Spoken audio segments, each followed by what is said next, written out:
medio de sus corazones. En medio de sus corazones. Yo oro porque he orado por esta palabra para que el poder del Espíritu Santo le haga recordar en los momentos más difíciles, en donde necesitamos recordar esta palabra, venga a la memoria. Necesitamos aprender a no poner nuestro enfoque en los problemas. Diga, no poner el enfoque en los problemas, sino que en las soluciones, sino en las cosas buenas que las familias fuertes tienen para salir adelante. Características de las familias fuertes.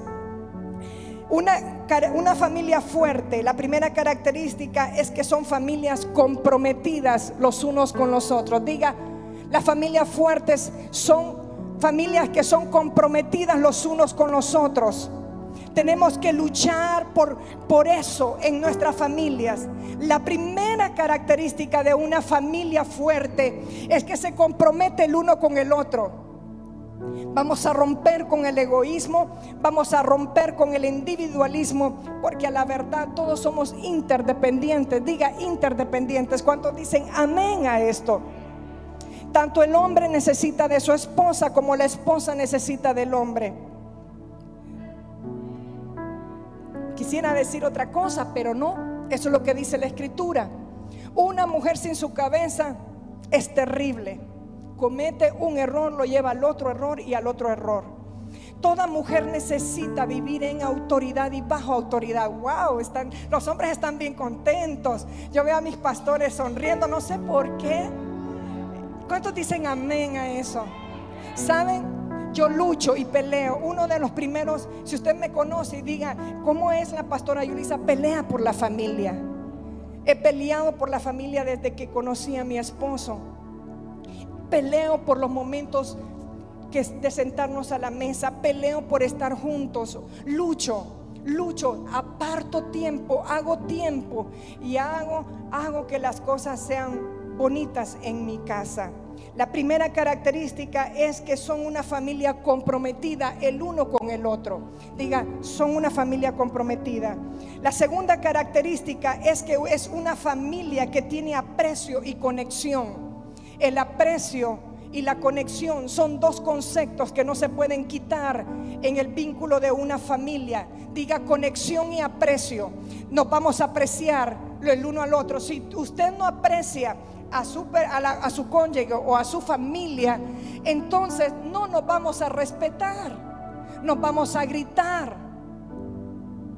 no nos vamos a poder respetar, no vamos a mantener esa línea de respeto. Y aunque haya familiaridad, aunque estemos ahí y nos encontremos a veces con nuestras desnudeces en nuestro hogar, allí nos vamos a poder respetar.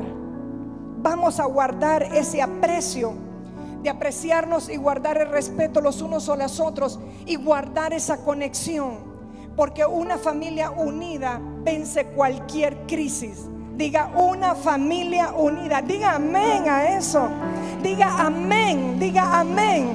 No se vale, dígale al vecino, no se vale tener tantas diferencias. Sí, una que otra, pero nos vamos a poner de acuerdo. Dile, nos vamos a poner de acuerdo. De hecho, el hombre y la mujer pensamos muchas veces diferente, porque el hombre mira desde un punto con su cabeza, y a veces esa es la debilidad de la mujer, que es muy emocional. Por eso es que en la vida de una mujer tenemos que tener un equilibrio, y es una línea tan finita que nos podemos saltar. Pero toda mujer de la palabra y toda mujer del espíritu es una mujer equilibrada, es una mujer sensata. Diga, sensata. Hay sensatez. Entonces, una familia, la segunda característica es que tiene aprecio y conexión. Nos conectamos con cualquier cosa. Mire, a veces he aprendido tanto cuando nos sentimos tan cansados con mi esposo. Entonces tenemos una dinámica de reírnos. Vemos la mosca pasar y sacamos el chiste de ver la mosca pasar, y eso nos conecta a ser uno siempre. La tercera característica es que crean conexiones vitales entre ellos.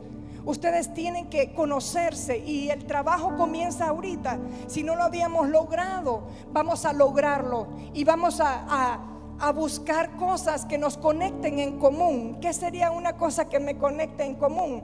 Los mismos gustos. A mí me apasiona. No sé qué le gusta a usted, pero voy a hablar de mí en esta mañana. ¿Saben qué? Me encanta, me fascina, me trastorna. Es sentarme con un bol. Un bol, ¿saben qué es un bol, verdad? Un plato grande.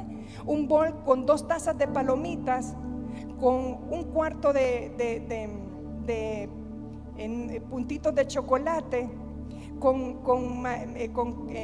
semillas de almendra o de cacahuate, y con chirrios, media taza de chirrios, y lo uno y todo y lo mezclo. Entonces el sabor y lo dulce me fascina. ¿Cuántos dicen amén? Bueno, yo no sé ustedes si lo comen, pero yo lo como. Me encanta comer las chispas de chocolate, con sentir lo dulcito del chocolate con las palomitas y sentarme a ver una buena película. Me fascina. ¿Y sabe qué? Descubrí que a mi esposo también le gustan las palomitas de maíz. Entonces descubrimos que hay algo que nos conecta y que nos une y que nos atrae a estar el uno con el otro. Yo me pregunto si usted se ha dado a la búsqueda de encontrar esas cosas que lo conectan con su familia, que lo conectan con sus hijos. Yo tengo algo que me conecta con Isaac Alejandro, mi hijo. Yo tengo algo que me conecta con Yulisa. Usted la quiere ver loca y perdida, métala a una tienda de ropa. Entonces ahí voy yo y me uno con ella, y ella se une conmigo, y se le olvida que yo soy su mamá, y yo me olvido que ella es mi hija, y nos unimos como amigas, y que ella corre y me abraza. Y cuando salimos de la tienda, después de comprar una camisa que a ella le gusta, o un pantalón que a ella le gusta, o un par de zapatos que a ella le gusta, me dice: mami, eres mi mejor amiga.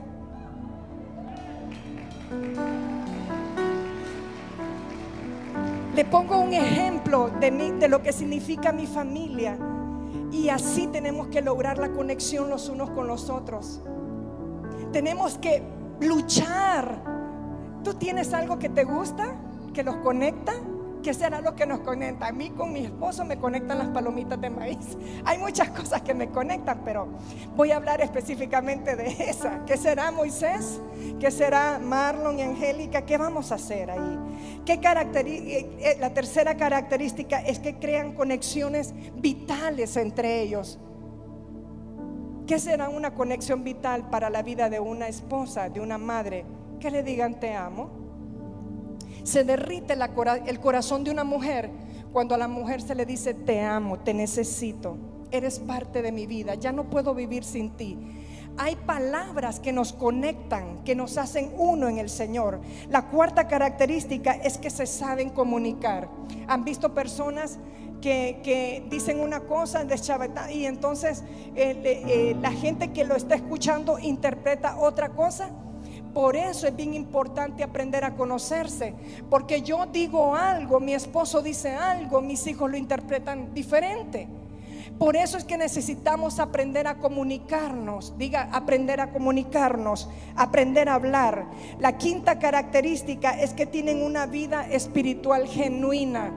Cuando hay una vida espiritual genuina en un matrimonio, en una familia, definitivamente que pueden superar eso, las crisis en la familia, y al salir de la crisis se pueden convertir en una familia fuerte en el Señor. Y la sexta característica es que es una familia fuerte, supera las crisis. Diga, supera las crisis. Una familia fuerte supera cualquier tipo de crisis. Diga, una familia fuerte. Vamos, repítalo conmigo. Una familia, todo el mundo tiene que gritar acá y tiene que escucharse hasta el cielo.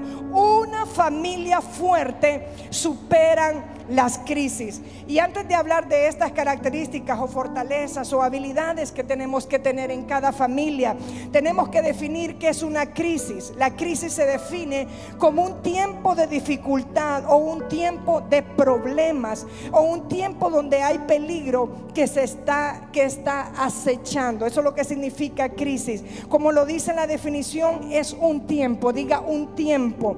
No podemos quedarnos en las crisis. No podemos quedarnos viviendo en las crisis. No podemos quedarnos viviendo en un problema. No tiene usted que patinar en el mismo problema. Si usted cayó en un problema, cometió un error, usted tiene que pedirle ayuda a Dios, sabiduría de lo alto, para poder salir de esa crisis, porque no podríamos resistir vivir toda una vida metidos en la crisis, porque no hay familia que lo resista. Diga, no hay familia que resista vivir todos los días en crisis. No podemos acostumbrarnos a vivir allí. No podemos establecer una morada en la crisis. No podemos establecer o acostumbrarnos a vivir en la crisis y hacer una casa permanente. No podemos hacer de la crisis una casa permanente, sino al venir la crisis, así como viene, aunque mueve los cimientos de una familia, aunque quiera golpear, usted me puede decir, ha golpeado fuerte, sí, aunque golpee duro la crisis, aunque golpee los cimientos, aunque golpee fuerte, así pueda pasar la crisis y salir ella, y la familia entera puede salir de esa crisis. Y no solamente enteros, sino más fuertes. En eso consiste. Y esta es una habilidad tremenda de las familias que son fuertes. Por eso es que pueden superar las crisis, porque las saben manejar, porque han aprendido a manejar las diferencias. Las diferencias siempre se van a dar en un hogar. Las dificultades siempre van a venir, las crisis siempre van a venir, pero se trata de aprender para salir de la crisis y ser mejores. Una familia no sabe que tiene esta fortaleza hasta que la crisis toca su puerta, y esto lo vamos a descubrir conforme vivamos. Y existen dos tipos de crisis. Diga, dos tipos de crisis. La primera crisis son las crisis anticipadas. Son las crisis que sabemos que van a venir. Por lo tanto, nosotros tenemos que aprender a ser sabios. Diga, crisis anticipadas.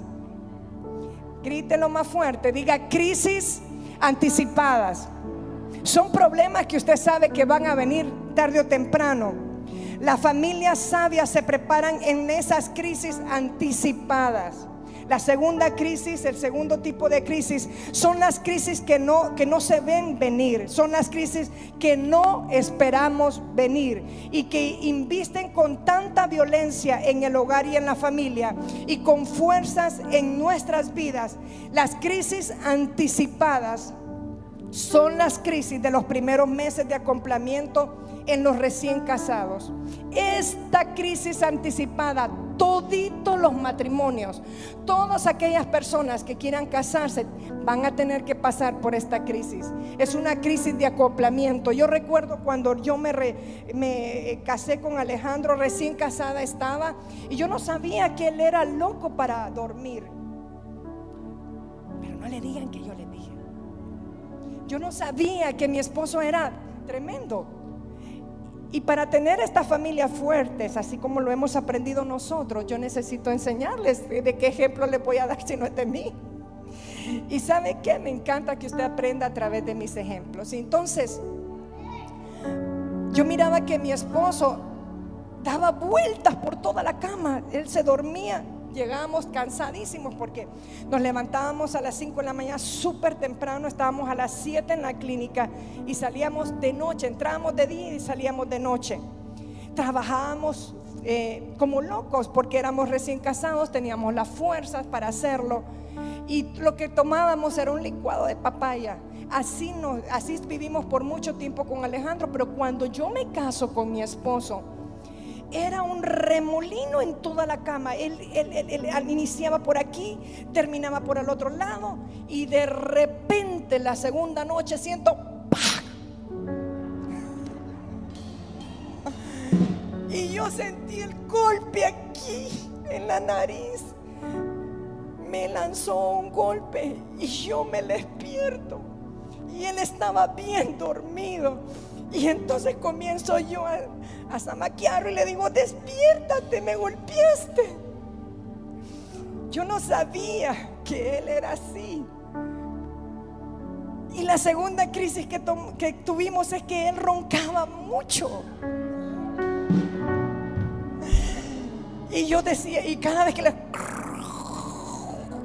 yo le decía: amor, amor, amor, amor, está roncando, cierre la boca, cierre. Sí, sí. Y a los 5 minutos otra vez dormido y volvió. Bueno, tenemos que aprender a superar las crisis. Diga: bueno, ya los hice reír un poquito. Las crisis anticipadas son esas crisis que vienen en los primeros meses de acoplamiento recién casado. ¿No será cuál es? Yo quisiera escuchar cuáles son las historias de ustedes, Yo quisiera escuchar cuáles son las historias de ustedes. Les voy a contar un chiste. Había una pareja de novios que estaba a punto de casarse. Y entonces él tenía un problema de que le olían mal los pies. Tenía un problema difícil en los pies. Estaba perdido el hombre. Tenía un problema que no se podía quitar las medias porque inundaba el lugar. Olía feo, desagradable. Y ella tenía un problema de mal aliento. Ella tenía un problema de halitosis. Y cuando abría la boca, era una explosión. Y entonces van donde el consejero matrimonial y le dicen: tengo este problema. Entonces, claro, el consejero matrimonial le dice: bueno, en la noche de luna de miel, tú te vas a poner tus medias y no te las vas a quitar. Entonces vino la primera noche y a ella se le dice: bueno, tú antes de decir cualquier palabra, cualquier cosa, lo que tú vas a correr es al baño y te vas a cepillar bien con Listerine, con hilo dental, como todo buen dentista le aconseja a sus pacientes. Y entonces no vas a abrir la boca hasta que te laves bien tu boca. Pues entonces se casan, llegan a la luna de miel, a la primera noche de recién casados. Y entonces en lo que él se mueve, la media se le zafa del pie y comienza el mal olor. Y entonces él, desesperado porque se da cuenta que su media le hace falta, y entonces dice: ay, ay, ay, ay, y se levanta y desesperado y comienza con las sábanas a buscar la media y no la encontraba. Y entonces ella se despierta y le dice, se le olvida que tenía que correr al baño para cepillarse los dientes, y le dice: ¿qué pasó? Ay, te la tragaste, te la comiste.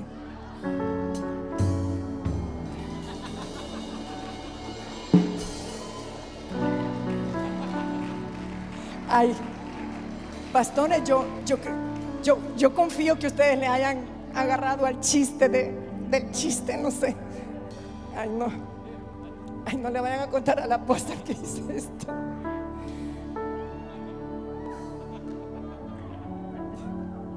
Las crisis de los primeros meses de acoplamiento de los recién casados.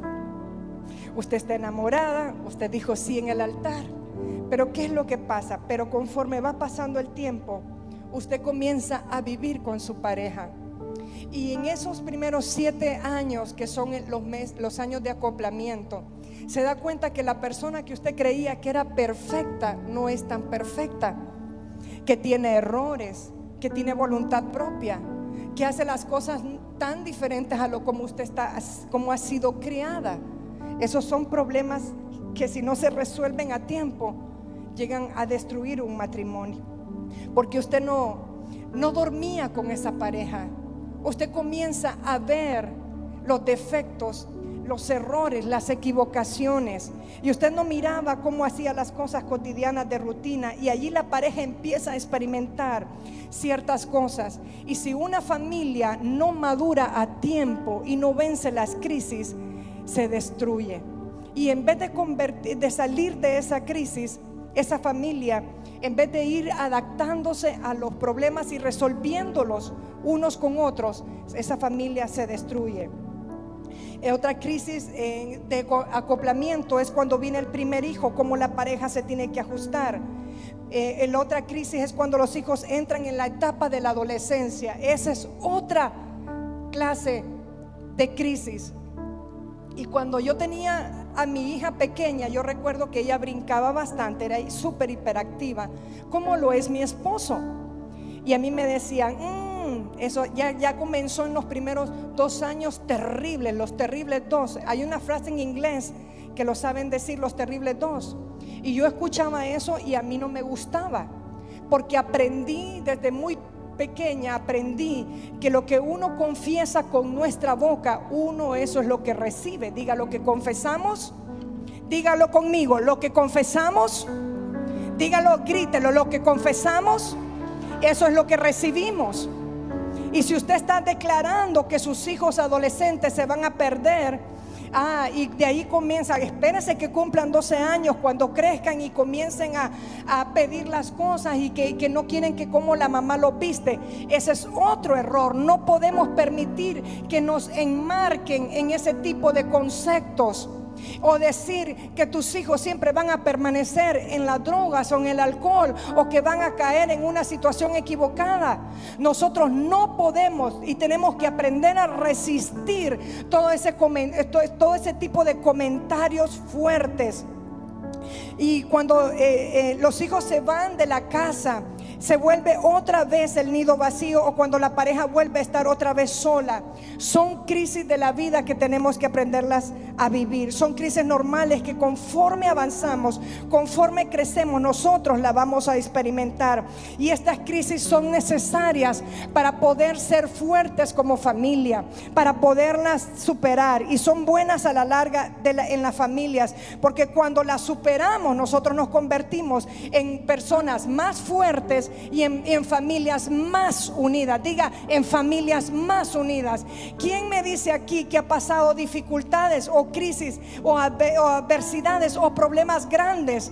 No son los grandes problemas los que destruyen un matrimonio, no son las crisis económicas, porque yo he visto en mi caso y he visto también en familias que cuando más difícil estén pasando financieramente es cuando la familia se tienen que unir. Y me dice Alejandro, ¿lo podemos hacer si nos unimos? Claro que nos vamos a unir financieramente para obtener una meta financieramente. Es allí el poder de la unidad, es ahí donde se establezca el poder de la unidad. Es ahí donde la palabra dice que donde 2 o 3 reunidos en su nombre, allí está Dios, y allí envía bendición y vida eterna. Si usted dice amén a esta palabra, venga, séllela en el altar, tráigame las ofrendas y póngalas al altar. Eso es, empodera esta palabra. Gracias a Dios por mi iglesia, gracias a Dios por la iglesia, gracias a Dios por el Shaddai, gracias a Dios por la oportunidad que me da de estar aquí, porque ustedes son un pueblo entendido. Sellamos esta palabra y declaramos familias fuertes, familias unidas, familias que son rescatadas de la nada, familias que han estado en tinieblas y que han perdido la unidad, que han perdido el habla.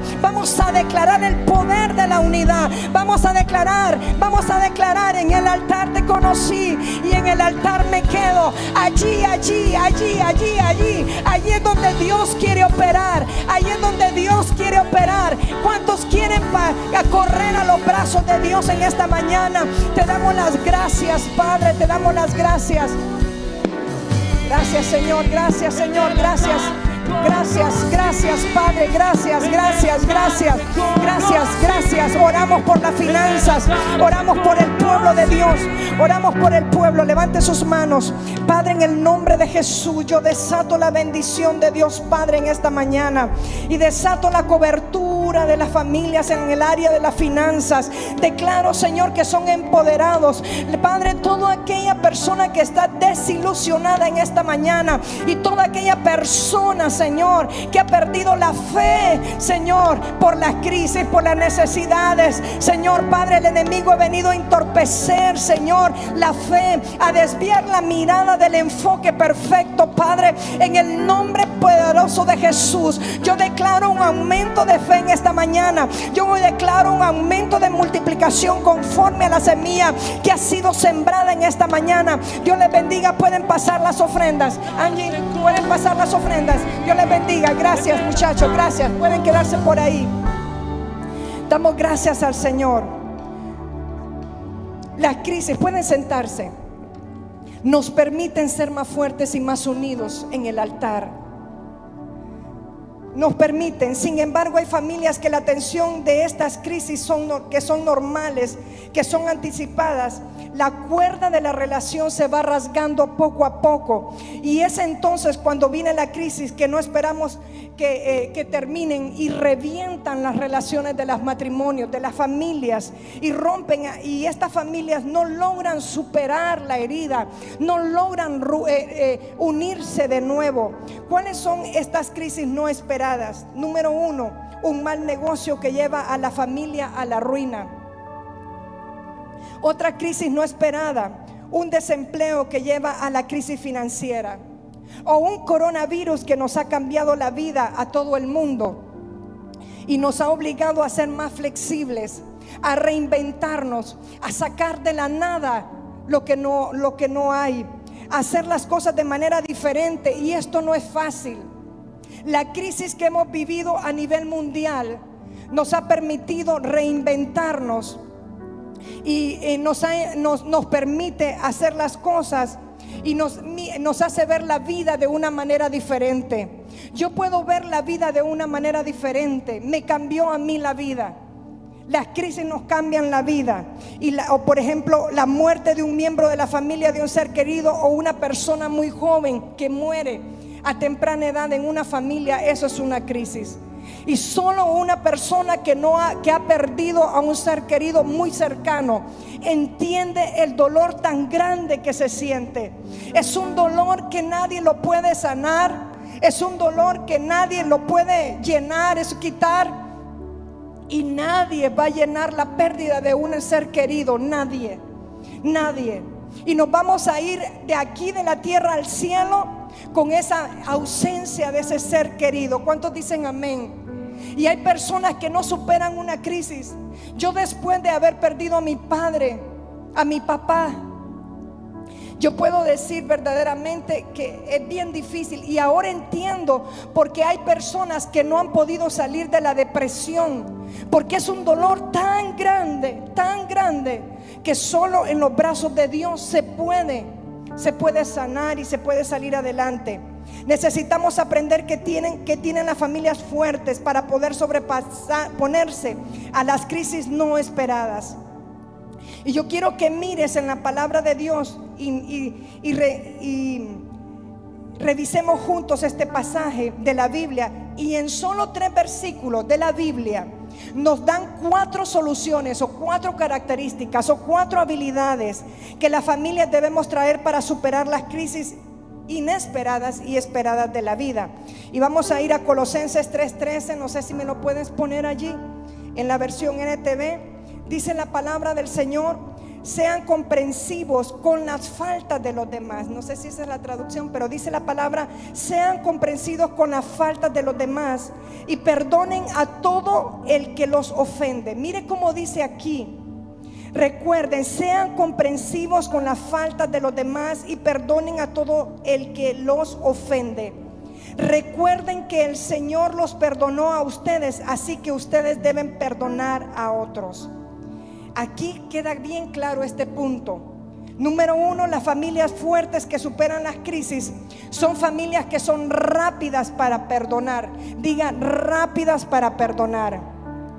Cuando el enemigo venga a atacar nuestra familia, y a poner falta de perdón y rencor, usted tiene que entender que es una estrategia de Satanás. Y usted se va a poner en pie y le va a hacer así un alto. Hágale así a la mano, levante su mano derecha y estírele en el aire y dígale un alto. Aquí somos una familia unida.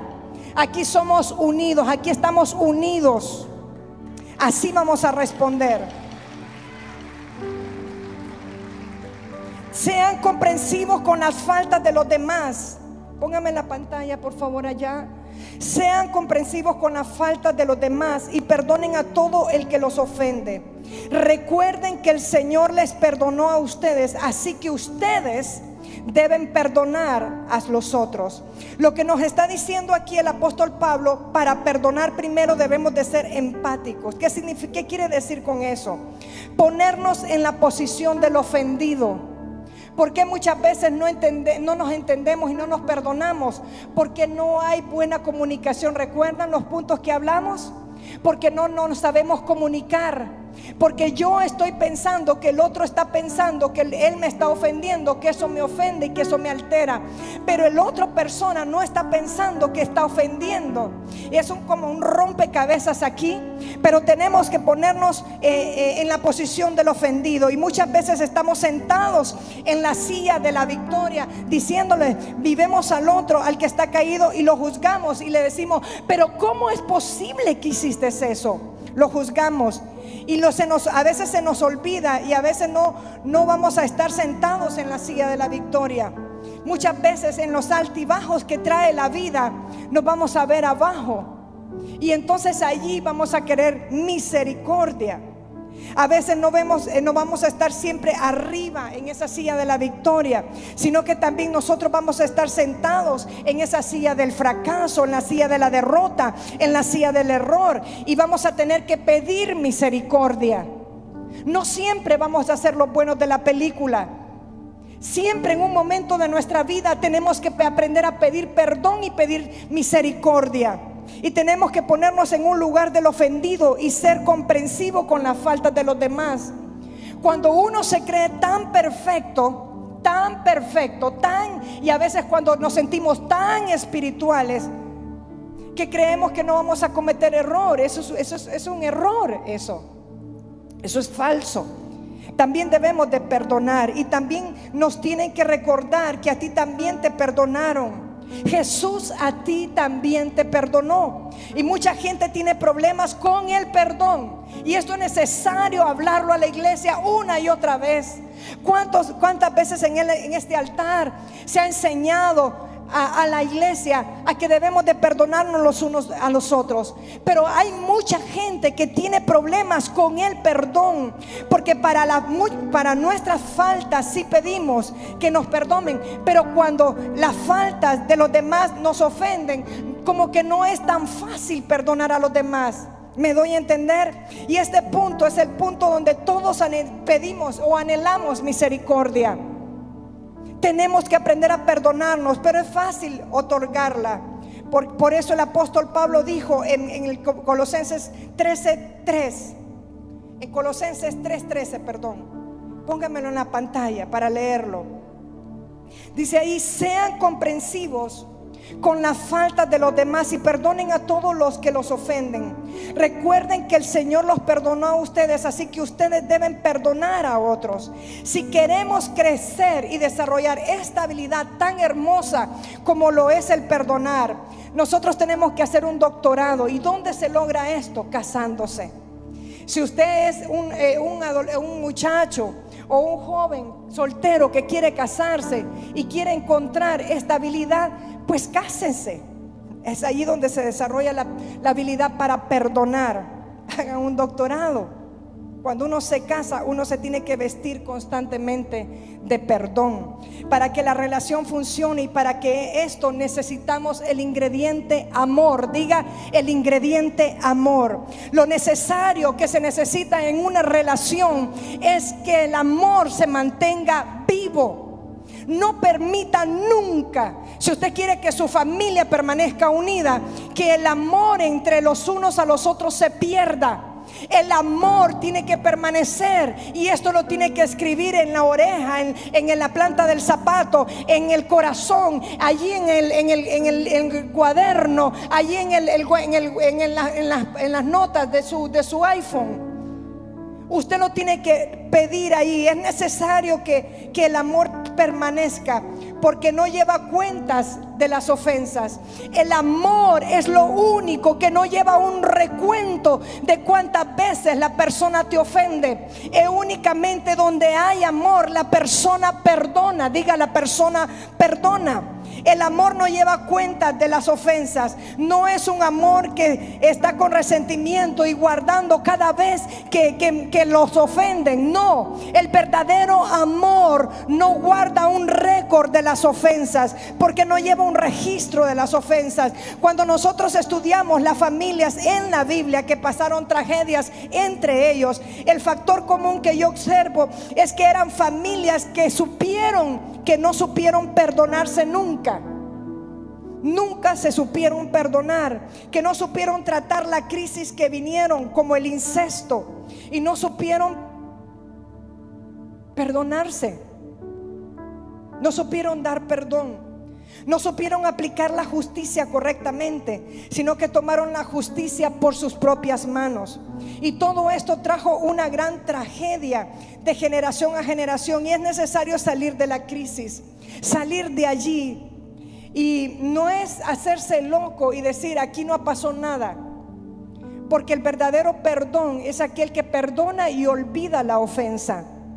La confianza, ¿por qué? Porque es necesario perdonarse, porque la confianza crece por gotitas, pero se desperdicia y se echa a perder por baldes. Y es muy difícil perder la confianza, y es muy difícil volverla a ganar, porque cuesta. La confianza cuesta ganarla, porque se adquiere gota a gota. Número 2, las familias fuertes superan las crisis y son familias que mantienen el humor en su hogar. Se ríen, saben reírse en medio de las crisis. Tenemos que mantener el humor en la casa. Cuando yo iba a tener a mi hijo, me encantó y andaba buscando los nombres de lo que significaba cada nombre, porque entendí y aprendí que el nombre de nosotros nos marca para siempre. Y yo dije, mis hijos no pueden llamarse de cualquier manera. Y entonces aprendí y descubrí que Isaac se llamaba Risa.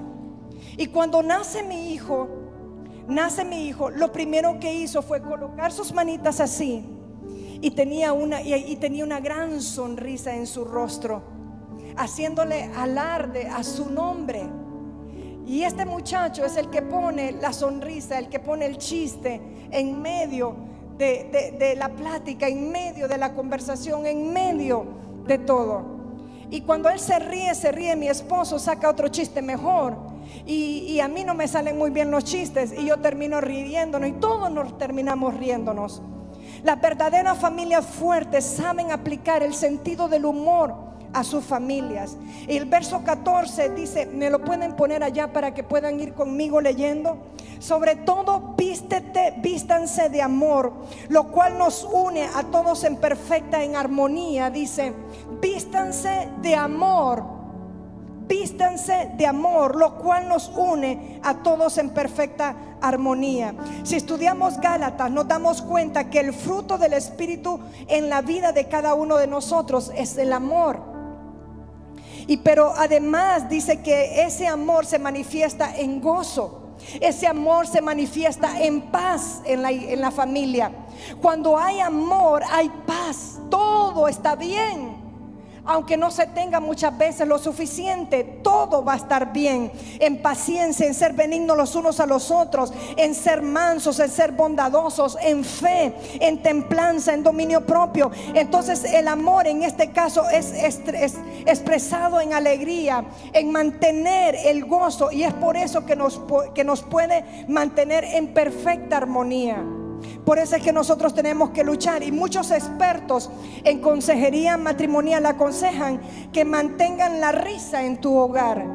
Usted tiene que aprender, mujer de Dios, a mantener la risa en el hogar. Los hijos tienen que aprender a mantener la risa en el hogar. Las esposas tienen que aprender a mantener la sonrisa en el hogar. Esos momentos son los que mantienen unida la familia. Diga, unida la familia. Es vital mantener el sentido del humor en el hogar, porque esto trae vida a la casa. Esto trae vida, salud, porque el humor es una válvula donde las tensiones pueden liberarse.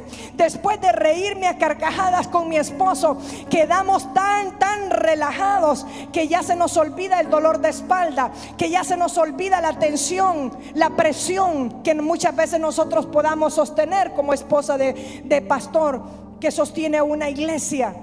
La risa es la válvula donde se liberan las tensiones. Aprende a reírte. El mensaje de esta mañana es que puedas mantener el humor en tu hogar. Hay que tener cuidado porque también el humor donde puede ser gracioso para uno, es ofensivo para el otro. Hay que tener mucho cuidado. Si es el caso del humor donde es a costa de los defectos del otro, no ese es el tipo de humor que yo estoy tratando en esta mañana. Es el humor que hace reír, que mantenga los momentos unidos en la familia. La tercera cualidad en las familias que superan la crisis está en Colosenses 3:15, y vamos a ir al verso 15, y dice la palabra: y que la paz que viene de Cristo gobierne en sus corazones, pues como miembros de un mismo cuerpo, dice, ustedes son llamados a vivir en paz y sean siempre agradecidos. La tercera cualidad que yo veo aquí es que las familias fuertes son familias que buscan la paz, son pacificadores. Tenemos que aprender a mantener la paz en el hogar. Si uno salta, el otro tiene que mantenerse en cordura. Si el otro salta, el otro tiene que poner la cordura.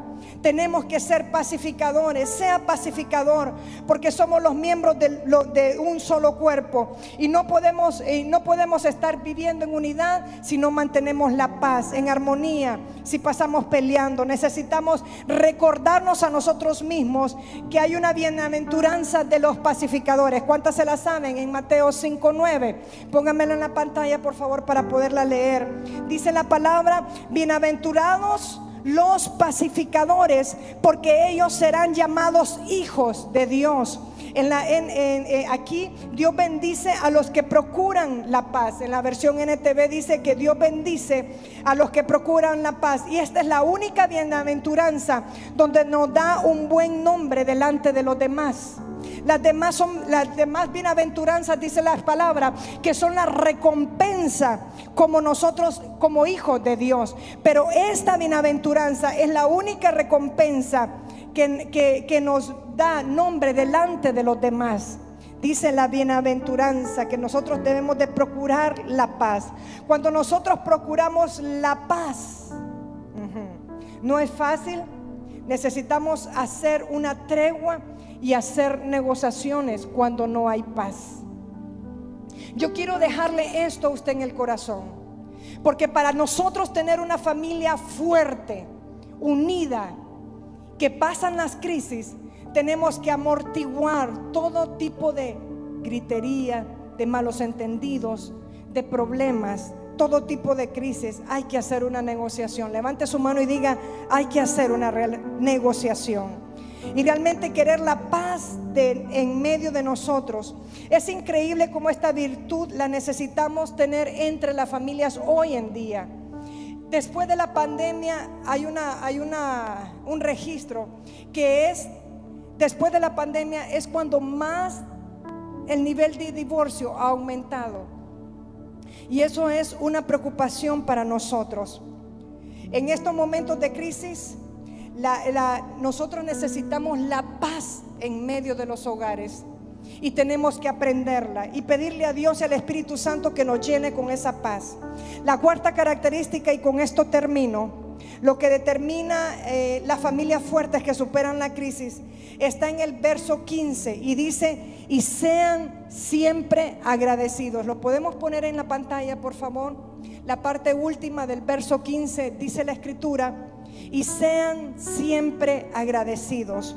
Cuando cultivamos la actitud de agradecimiento en nuestra vida, Nos va a ayudar para todo tipo de crisis. Para las crisis anticipadas como para las crisis no anticipadas, necesitamos contar con la bendición que dice el salmista.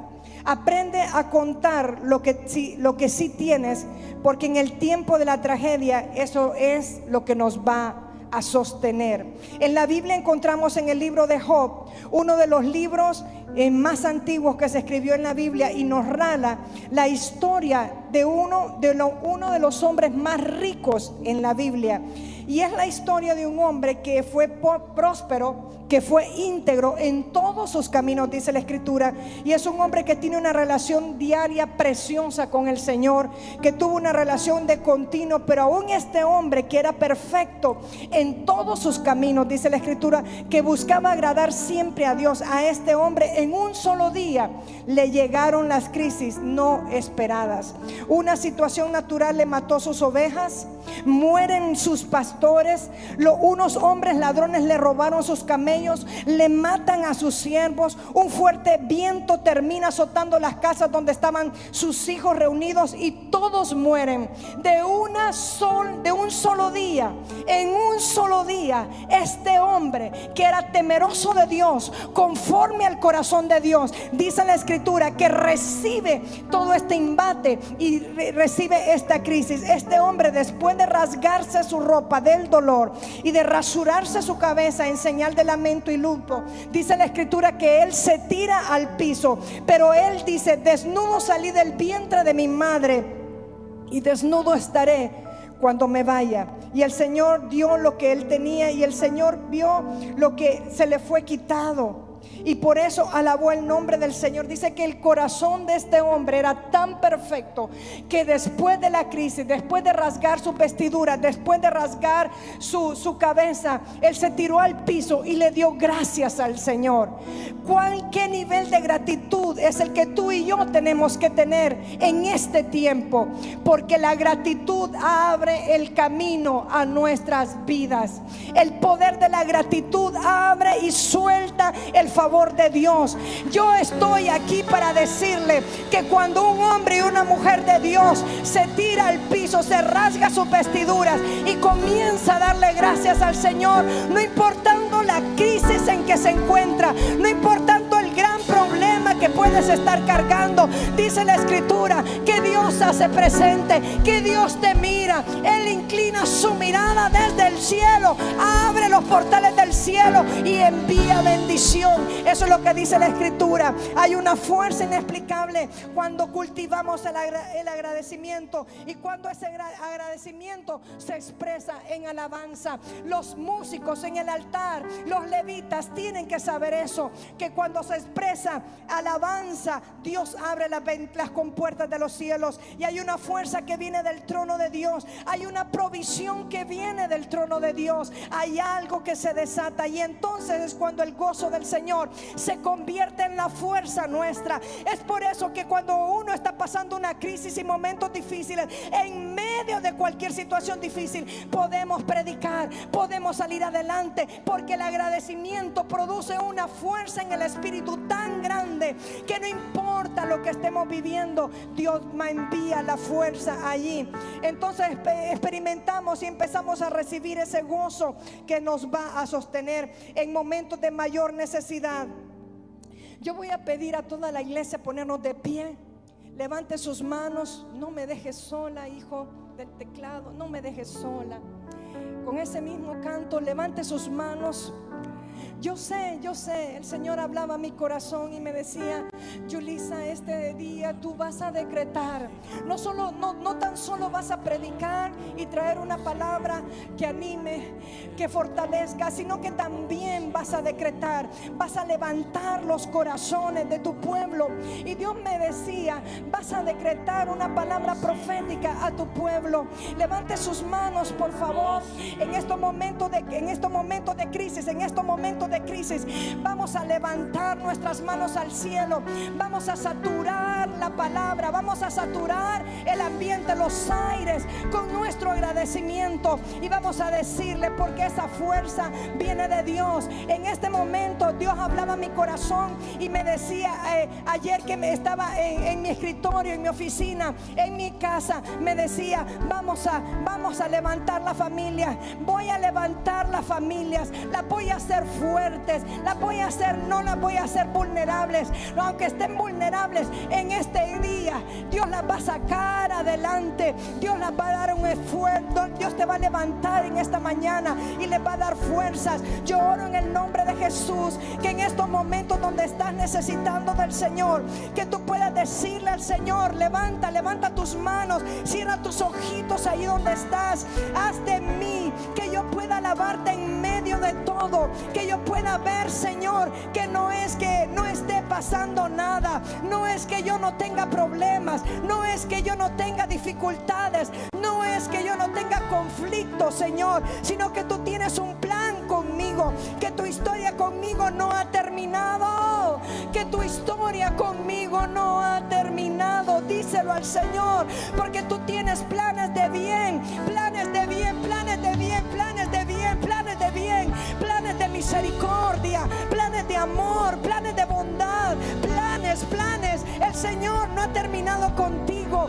La palabra del Señor, Dios me daba una palabra y me dijo, dile a mi pueblo, dile a mis hijos, dile a las familias que yo no he terminado con ellos, que aún en medio de todo conflicto y de toda crisis, yo puedo ver, Señor, que no es que no estamos pasando nada, Señor, sino que tú tienes planes en medio de la dificultad y en medio de la crisis, que tú quieres sacar de la crisis, que tú quieres sacar del divorcio, que tú quieres restaurar familias, que lo que se había quebrado se restaure, Señor. Oh, que tu historia contigo no ha terminado, que mis ojos están puestos en el galardón, que mis ojos están puestos en el futuro, que están puestos en ti, en quién eres tú. Cuando tú levantas tu mirada de la crisis y te pones a caminar en las alturas y comienzas a ser más que vencedor por medio de aquel que nos amó, dice la Escritura. Cristo mismo padeció una de las mejores crisis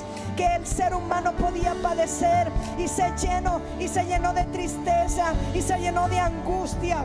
Oh, unos minutos antes de ir a la cruz del Calvario, pero siendo Dios sabía lo que él iba a padecer. Él sabía el martirio del que él iba a pasar, y no solamente iba a padecer ese martirio, sino que él sabía que sobre él iba a ser juzgado a todo el mundo, y que todo el pecado del mundo, que todo el pecado, las transgresiones, las perversiones que el mundo tenía iba a caer sobre él, que sobre esa cruz iba a caer el pecado tuyo, que iba a caer el pecado mío, iba a estar sobre sus hombros, y que él iba a experimentar algo que nunca en su historia había experimentado, el estar lejos de su padre, que él iba a experimentar algo que nunca en su historia había podido experimentar, como es el dolor de la separación del Padre, y ese pecado que separa y aparta a Dios de los hombres. Y ahora él, a causa de ese pecado, iba a estar apartado del Padre, y eso trajo el rompimiento, eso trajo dolor al corazón de Jesús. Y en medio de esa tribulación, en medio de esa crisis, el libro de Hebreos nos dice cómo Jesús pudo vencerlo. Dice, primero logró vencer en oración, y otra forma de salir de allí, de en medio de las crisis, no solamente es orar, porque cuando un pueblo ora, cuando una familia ora, pues en medio de una crisis, Dios responde, sino que solo al levantar las manos al cielo, y entonces al levantar los ojos al cielo, Dios abre las ventanas de los cielos y permite que cosas que antes no veías vengan a tu vida y sean abiertos tus ojos, como dice Hebreos 2:12, puestos los ojos en Jesús, el autor y consumador de la fe, el cual por el gozo puesto delante de él sufrió la cruz, menospreciando el oprobio, y se sentó a la diestra de Dios Padre. Jesús pudo ver lo que iba a pasar en la cruz del Calvario. Tú puedes ver lo grande que es Dios. Muchas veces no entendemos lo grande que es Dios,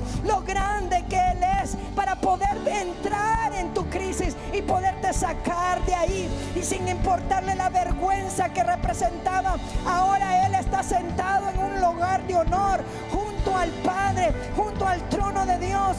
Jesús sabía que si era posible, el pecado me va a separar de mi Padre. Él lo sabía, Él sabía lo que Él iba a experimentar, pero Él se vio sentado en el trono de Jesús junto al Padre, y Él sabía que si Él iba y pasaba ese proceso, nosotros también, no al igual que Él, podemos sentarnos delante del Padre, delante del trono de Dios, y poder recibir respuesta para nuestra necesidad. Él sabía que al ser primero de todos nuestros hermanos, Él nos vio a cada uno de nosotros también allí sentados en los lugares celestiales juntamente con Cristo Jesús. Yo quiero que tú eleves tu fe en esta mañana. Vamos, cierra tus ojos. Dios está hablando a tu vida. Dios quiere llenarte. Dios quiere llenarte. Dios quiere, yo no sé ustedes músicos, pero yo siento un río, siento una canción aquí dentro de mi corazón. Dios está, no sé qué tipo de evangelio, qué tipo de palabra tú querías recibir hoy, pero Dios quiere restaurar y levantar la familia. En los brazos de papá, en los brazos de papá, en los brazos de papá, yo no me quiero ir. Solo ahí descansamos. Solo ahí encontramos restauración. Solo ahí encontramos vida. Solo ahí